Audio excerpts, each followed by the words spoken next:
అన్నయ్య నీకు ఎంత పనున్నా ఒక్కరోజు భటుల్ని పంపించు, నువ్వు మాత్రం భోజనానికి నా ఇంటికి రా, ప్రేమతో నేను వండి పెడతానంది యమున.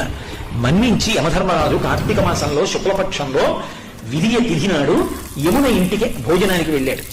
ఏం చెయ్యాలి అన్నయ్య వస్తే?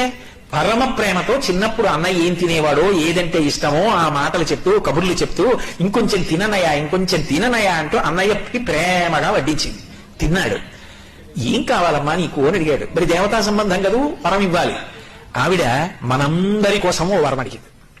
అన్నయ్య ఇది జ్ఞాపకం పెట్టుకుని ఈ తిథి నాడు ఏ అన్నయ్యని ఏ తమ్ముడినైనా సరే, ఏ అక్క అయినా ఏ చెల్లైనా ఇంటికి పిలిచి అన్నం పెడితే ఆ అన్నం తిన్నందుకు ఆ అన్నకి కానీ తమ్ముడికి కానీ అపమృత్యు దోషం లేకుండా చెయ్యన్నయ్యా.